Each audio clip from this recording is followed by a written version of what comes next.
So, hello everybody in this week's amazing conversation with Kate. I am totally pleased to be here with Fabeku, whose last name I'm about to torture, Fatunmise. Is that It's close? close enough. Okay. Closer than most people Oh get. my God. Okay, so Fabeku, who I think of as Fabeku, sort of like Cher or Beyonce. You're in good company, really, or Batman, right? Right. Um, Yeah. I worked with Fabeku over the years. He's a suck exorcist, he calls himself, but it's really hard to say that. Um, but there's an integrity, truth, grounding in the work that he does in the world that is not like anybody else at this point that I've ever found. So I'm a loyal Fabekuist. Um, and what I find is that there's a lot of things that he does with honoring lineage, where things come from, and also honoring the truth of ourselves and coming back to that like over and over and over and over and over again, and how easy it is we can get sidetracked into fear, something he calls smallness. And there's just so much useful stuff, so I'm going to put his contact information obviously in the blurb like I always do. But I invited him for this conversation with Kate today, and I'm so thrilled he said yes. Well, um, thanks for having me. I'm so excited. And so hopefully this will be helpful for me and others, but me and others. Um, I was thinking that there's a whole lot of people in the world right now who are helper people. They're people whose work is to help and support and encourage others. And we've got such a crazy cultural situation going on right now that I got to a level of discomfort in my own work. It's like, how do I acknowledge that without it seeming like I'm using it as a sales pitch or as a fear mongering thing? And I can't ignore it because that feels totally not, that doesn't feel right either. And because Fabeku is one of my integrity guys, you're like solid into this thing. I was just wondering if you just want to start with some thoughts on like how do we navigate putting ourselves, our offerings, our gifts into the world, acknowledging what's happening, but not having it get into the yucky place of either, causing stupid fear or somehow getting into the bleh, that could really easily spiral into. So, do you want to just start there and see where we go? Yeah, for Okay. sure. I think the first thing, I think it's important for everybody just to kind of acknowledge wherever they're at, right? And so I Mm-hmm. think the short version of that is nobody really knows what the fuck to do right now. Mm-hmm. And I think that's kind of the honest thing. I think we're dealing with sort of an unknown situation, and Yeah. there's not a map for this. Mm-hmm. And I'm a little leery of people that are pretending like they know precisely what to do and have the course charted. And maybe, and if so, then they're smarter than I am. But I don't. I'm not convinced by that. Mm-hmm. I think everybody that I know is just trying to figure this out Mm-hmm. right now. And um, I get that it's more comforting to pretend like we know exactly what to do and what direction to point ourselves in and how to navigate. But I don't know that that's really true or helpful. Mm-hmm. Um, I think that, uh, I think that regardless of where you fall on this thing that's going on, um, I do think that we have to find the balance between acknowledging it and not hyping it in weird, unhelpful ways. Mm-hmm. I think that if we don't acknowledge it, it seems one, it just feels weird because we know that there's something that we're not saying, and that's kind Right. of weird. And I think that just from a transmitting our stuff into the world perspective, it makes us look a little tone deaf. It's like, yeah, I get it. You've got a fucking book, but like, do you understand what's going on? Like, there's people that are Mm-hmm. scared, or even if they're not scared, they're confused, they're disoriented. Mm-hmm. So I think that there's a cost to not acknowledging it, and I do think that I think it's the wrong move, and I think it's kind of a twisty, weird, not great thing to use it as a way to sell shit. Mm-hmm. Um, and sadly, I've seen that happening. And I don't know whether I think sometimes people are doing it on purpose, and I think Mm-hmm. sometimes people aren't. But um, I don't think that's okay. To me, I think what we have to do is we have to, first of all, I think it's fine to say, we're kind of in uncharted waters. So I don't really know exactly how to handle this, Hmm. but this is kind of the best I've got right now. Yeah. And there's that piece. Mm. And I think there's a real difference between acknowledging fear and using fear. Oh, I God, think that's a really good point. if Yep. if we look at like if we look at a lot of the old school marketing shit, that whole pain point thing, Hmm. it's not about acknowledging fear. It's about finding it and pressing on it and amping it and using that as a way of kind of whipping people into a frenzy so they give you cash. Hmm. It works, but it's a real dick move. Hmm.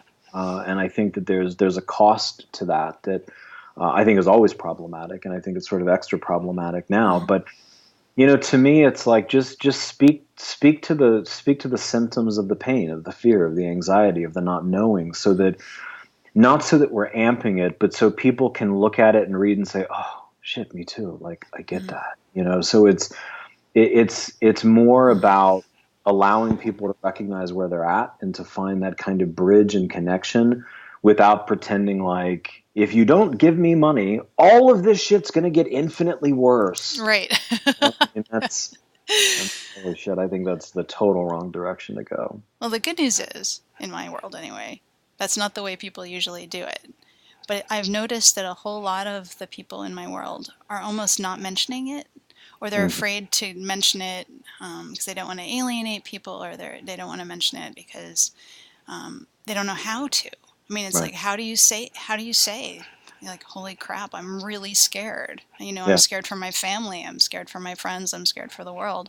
Especially, I've had these wonderful conversations with folks, Fabeku, and this is another thank you. Um, but, realizing that as an inherently privileged white person, sort of arriving new to the panic is a symbol of my privilege, right? Whereas other people have been living nightmarish fear for their entire lives. I have an African American husband. His experience of interacting with police is entirely different than mine, right? I was brought up thinking that they're helpers. Mhm. If you ever need help, you go to a police person. This is not his experience of being brought up, and that was not the messaging he got. And so I'm also aware that I think that I'm almost afraid to admit how freaked out I am, because in some ways it's like saying, "Hey, I wasn't freaked out before, and now finally I hit some threshold that was felt personal enough so that here I am arriving to this place that other people have been dwelling in for a really long time."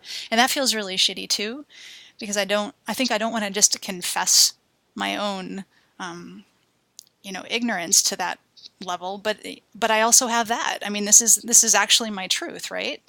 I've had periods of discomfort in my life for various reasons, but a lot of the things that make me different from the accepted groups are invisible, Mhm. right? They're not things that I carry on my skin. They're not things I carry, with the way that I present physically. So it's like, okay, just because I've had experiences in the past doesn't mean I know what it's like to be any other group except for this group of one. So I think one of the other things that I wonder about is like how not it's not like I'm asking permission per se, but it's almost like saying I'm going to have to keep saying I've just arrived at this place of discomfort, and I'm aware that that's a symbol of my privilege, and I'm aware that other people have been struggling for a really long time with things that I will never actually have to struggle with personally, if unless the universe literally crumbles. But that even feels like I don't know if it's a gap I need to close with words. I don't know exactly how to get all my pieces and into some sort of synchronicity so that I can say here is the all of it right now for me. And owning that without this, like, oh my god, this stupid white person shame and the privilege shame and all this other stuff. I can't just hand my privilege over to someone else who needs it more. Yeah, I get that. I get that. It's And I it's and a I weird. think that yeah, it is weird. It is weird. I think that this is part of being okay with saying I'm just trying to figure this out. Mm, yeah. I don't know exactly what to do, and I'm pretty sure I'm doing it imperfectly, and I'm probably fucking some things up super bad, and there's other things I'm sure I'm not seeing, Mm-hmm. but I'm trying to figure it out. Mm-hmm. And I think that, one of the problematic things, and I understand this is not a judgment on behavior because I understand exactly why it happens, but there's a lot of unhelpful kind of firing back and forth going on right Mm-hmm. now, and a lot of, well, why did you say that? And you shouldn't have said this. And what about this? And I get it. Listen, everybody's freaked out and fucked up and raw, and I Mm-hmm. understand all of it. Um, for me, I'm trying to look at as much as I can as like people really are trying to figure this out, and Mm-hmm. some people by necessity they've had to figure this out or have had to deal with figuring this out Mm-hmm. way sooner than other people. Mm-hmm. And there's a level of awkwardness that's happening as people are trying to figure it out. And I don't think there's any way around that. I think that in some ways, I think that acknowledging the awkwardness of it Mm-hmm. without asking other people to assume responsibility for it Mm-hmm. is is the key thing. Yeah. I think it gets problematic when it's like, well, I don't know what to do, so I want you to take time out of your dealing with it and you're figuring it out to tell me what to do. Mm-hmm. Uh, and I understand the impulse to that. I understand the urge to that. And if there's people that are willing to do that and that's a coherent thing for them, then fine. But I think it's almost like, and this isn't by any means a perfect analogy, but it's sort of like in the early stage of a relationship where you're getting to know somebody, and sometimes things are just super weird, and it's like you just have to kind of look at each other and like, well, this is weird. Like I don't know what to say about what you just said. But, Yeah. but I love you, and I'm gonna try to figure it out, but it's kind of fucking weird. So sorry, I'm sitting here like an asshole. I think it's that kind of thing. I think there's a lot of like, sorry, I'm sitting here like an asshole moments right now. Oh God, that's so good. Yeah. And I think just being able to acknowledge that, it's Yeah. like, oh, what I just said, that was not at all what I meant to say. Mm-hmm. Like that did not come out the way I wanted it to. Let me try that again. Mm-hmm. Or hey, earlier when I didn't say shit, I really should have. I'm sorry. Like I totally should have said something. It's like we're all works in progress, but it's hard to remember that right now because everything Well, feels like it's just loaded. yeah, for sure, Yeah. for sure. Yeah. Wow. That's really good. It's funny that the what's the word I'm looking for? I don't know what the word is. So the process of like continuing to be engaged in, I'm just going to use the word, my own evolution here, Hmm. and acknowledging that that's what's happening. It's not like I've arrived somewhere and I know what's happening. I don't. I'm literally a work in progress. And there's with so many artistic endeavors, including living, there's times when it's just a big, as you would say, a big fucking mess. And it really is. I mean, it's not like you just think it's a big fucking mess. It actually is a big fucking mess. But then, with some more attention, maybe some time away, maybe approaching it anew after some sleep, you can start to bring it back together to something that's a little bit less fucked up for at least now, And I think those cycles are something that's really hard to trust, especially for those of us who had, an 8-year honeymoon on some level, right? On a lot of this stuff where it just wasn't part of what I was having to worry about. It just wasn't. Again, privilege, hello, I'm watching it, it's not like I think otherwise. But yeah, I think there's some self-compassion here that could be useful, and also compassion for others because we're all just figuring this out, you know. Um, it's funny. I have some really core Katenesses that I'm finding get tweaked in the strangest places right now with the conversations that are happening in the world, like people who are, calling Trump names, or even Kellyanne Conway, and these are not my favorite people. Just in case anyone has any question about my leanings, they're entirely left.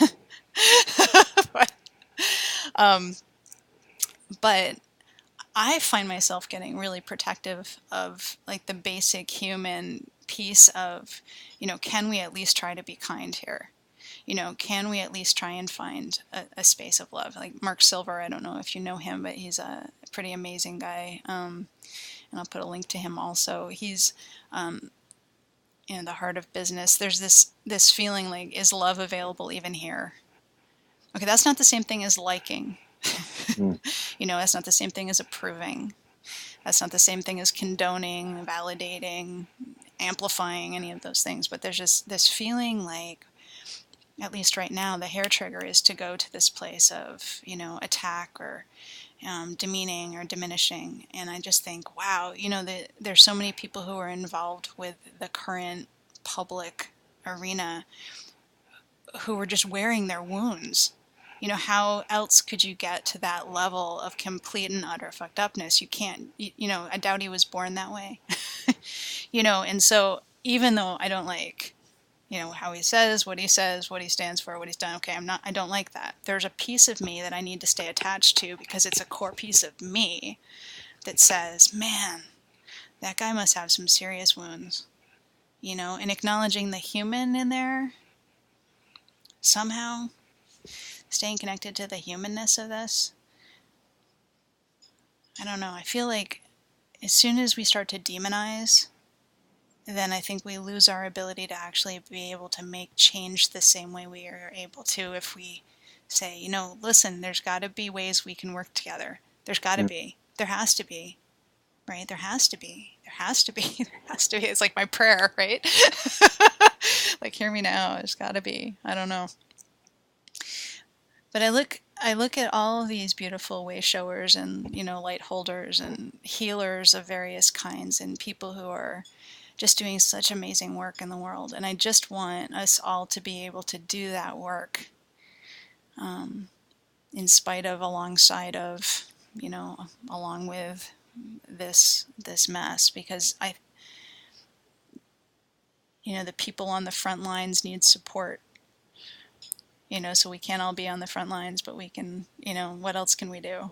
And I look at this, this group of healing people, just like, we need to be able to do this work and not hide, and not hide from the work that's really needed right now either.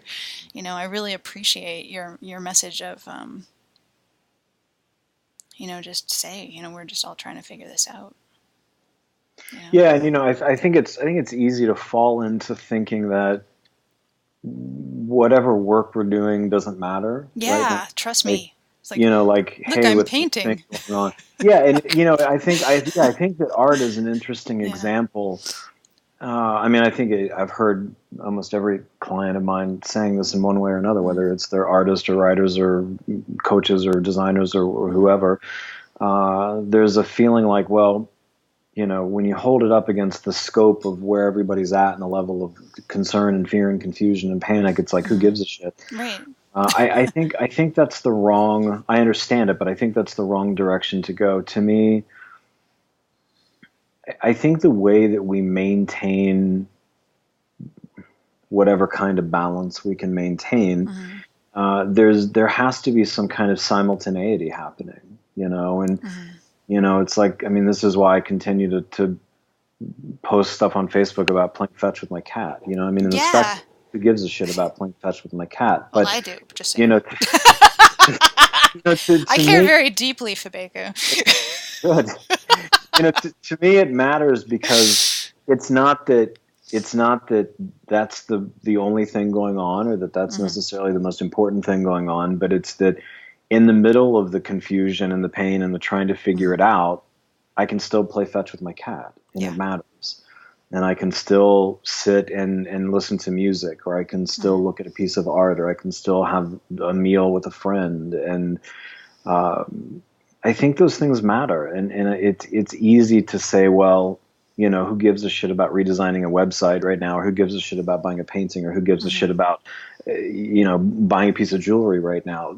A lot of people do. I think that there's a need for sources of connection and support and refilling and nurturing. And to me, those are the anchors, right? I have no control over what's happening in the world right now, but I have control over the paintings that are hanging in the walls of my house. I Mm-hmm. have control over what I do in the next 5 minutes by playing fetch with my cat or by Yeah. having brunch with a friend over the weekend. And, I think it's easy to look at those things and feel like, well, who cares? And certainly who cares about talking about them on Facebook, because there's other things to talk about. But I think it all matters, Mm-hmm. it all matters. And, um, yeah, I think, again, I think it's important for people to understand the way their work becomes a sort of a port or an anchor for people Mm-hmm. right now. And Well, people need it. People need it. it keeps us connected to our own humanity, right? Yeah. And then it also, as you said, and as I feel so strongly, these are all points of connection. And it's disconnection, I think, that's really one of the most dangerous things. I mean, they've talked about, addiction.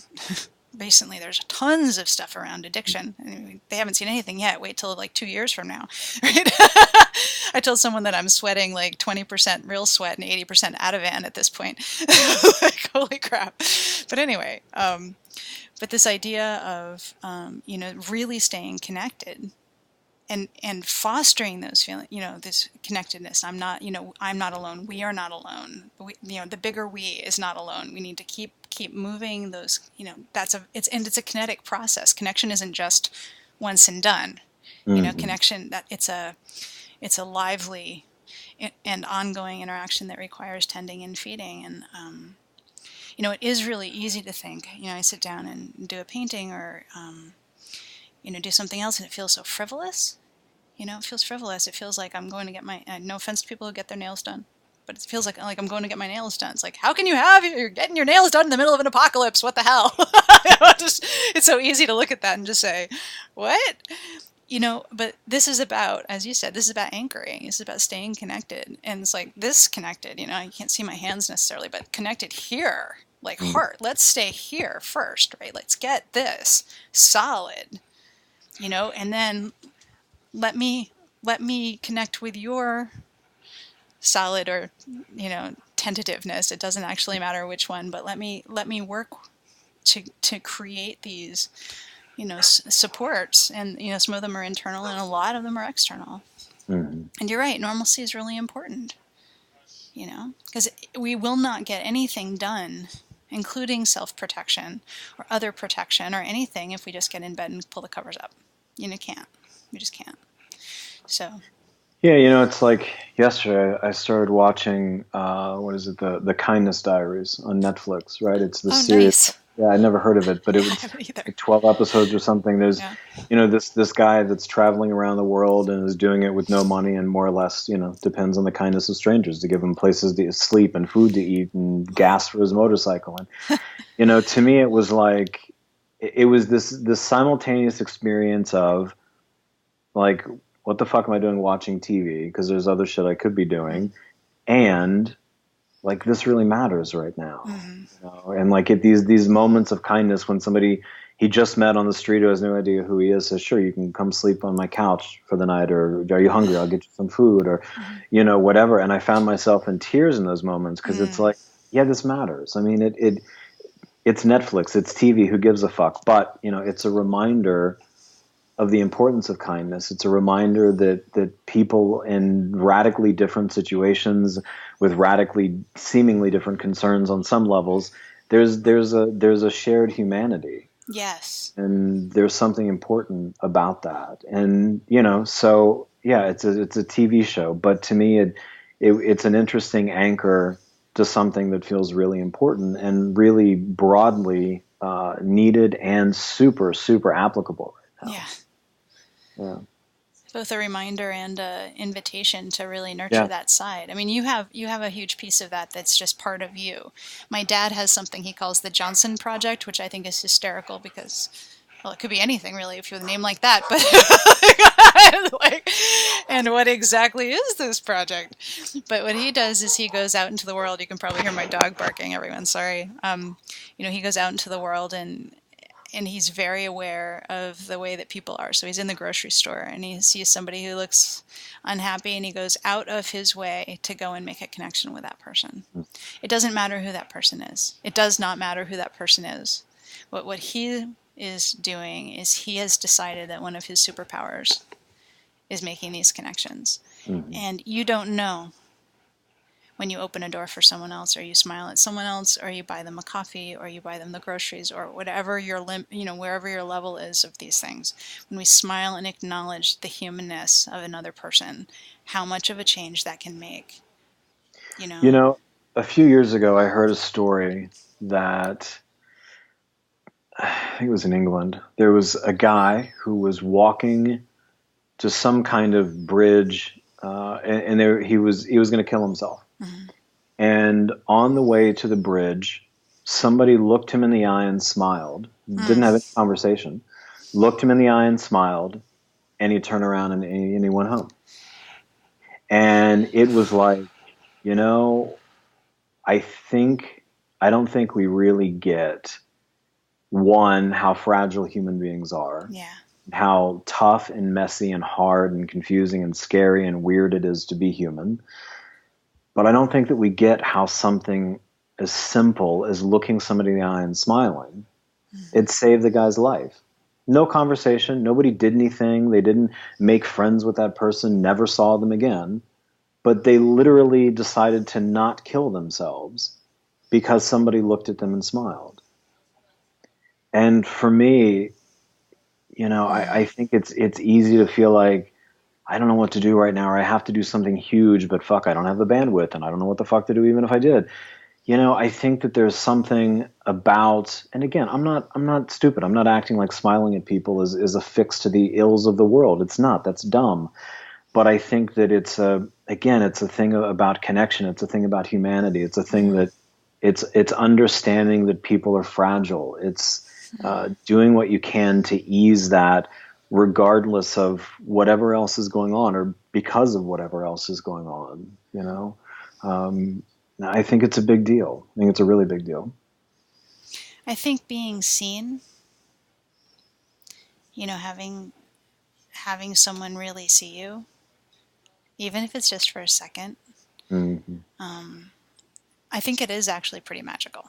You Mm-hmm. know, I think a lot of people, especially when they're in distress, it's such an internal process. So often, again, walking through the world is not necessarily on the surface, and to have someone, have that moment of connection, I do believe can be transformative.